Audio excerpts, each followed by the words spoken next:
you want to learn how to crush your goals in 2022, stay tuned.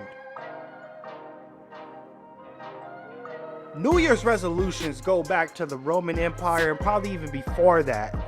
As of today, 40% of Americans are going to form some type of resolution by the end of this year. But guess what?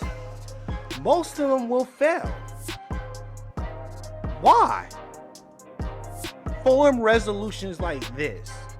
I'm going to be skinny in 2022. This is not a great way to form a resolution.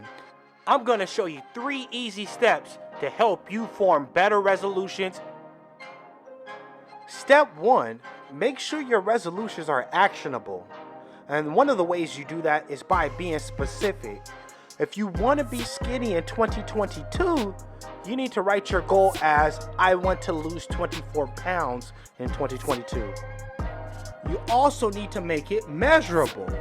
Okay, a lot of the times when you make a resolution or a goal, you're not going to be able to accomplish it overnight. Sometimes it might take weeks, it might take months, it might take years.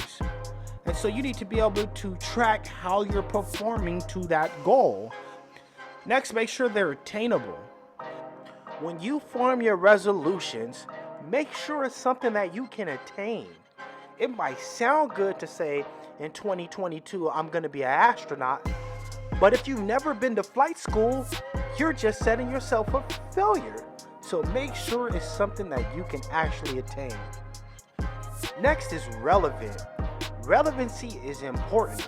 Let's say you're in school for life sciences and you're going to graduate in December of 2022. But you're crafting your resolutions and you say you want to be the best electrical engineer in your city. Well, that resolution is not relevant to the trajectory of your life. So it's important to make sure that as you set these resolutions, they're fitting the journey that you're already on. Lastly, you have to make sure that your resolutions are grounded in time. You need to set a firm due date on when you need your resolution to be completed.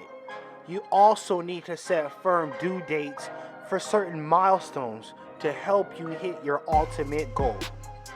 Now that we discussed how to make resolutions actionable, let's reimagine our previous resolution using this new framework. So I'm gonna be skinny in 2022. That morphs to, I'm going to lose 24 pounds by December 15th, 2022 in order to live a healthier life. I will accomplish this goal by losing 2 pounds every single month. I will perform weekly weight checks to make sure I'm on target. This reimagining follows the framework. It's specific. Instead of saying we're going to be skinny, we say we're going to lose 24 pounds. We know how we're going to measure it. We're going to perform weekly weight checks to make sure we're on target. It's attainable.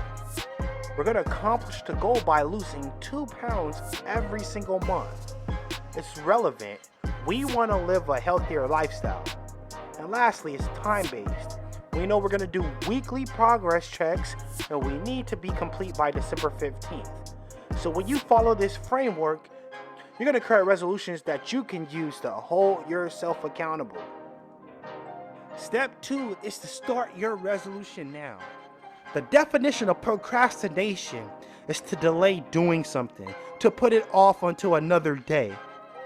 So when you make your resolution and you say, I'm going to be skinny in 2022, you're delaying your action to a later date. That's procrastination. And there's also a philosophical reason to start today.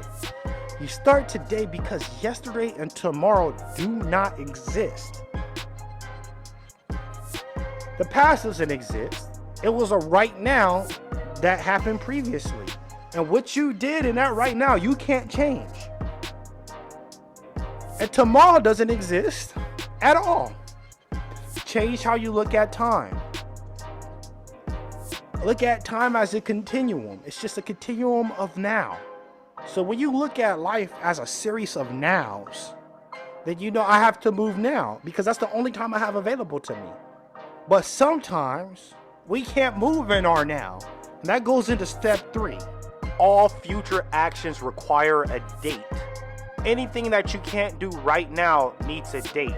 You can't say I'm going to do it tomorrow or next week or next month or next year. None of these are actual dates on the calendar.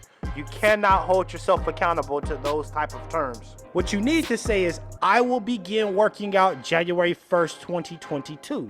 Or I will establish my LLC January 1st, 2022. You can hold yourself accountable to that date because that date exists. It's a specific date within our concept of time. So my parting thoughts are this. I personally don't care for resolutions. I think they're for procrastinators. But over 40% of Americans take part in this tradition. So if you're going to take part in this tradition, make sure you're doing it the best way possible. Make sure that your resolutions are actionable. And start them today. If you're serious about doing something, start it today. If you want to stop drinking, start today. If you want to cut down on your coffee consumption, start today. There's two words that are important. It's discipline and accountability. You got to have the discipline to make sure that between January 1st and December 15th, you're doing those weekly check-ins.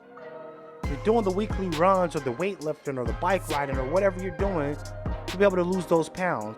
You got to hold yourself accountable. If for some reason you do not do any of those activities or you miss a weekly weigh-in, hold yourself accountable to that. Have that introspective thought. Figure out why you missed it. Were you lazy? Were you tired? Did you not make time for it?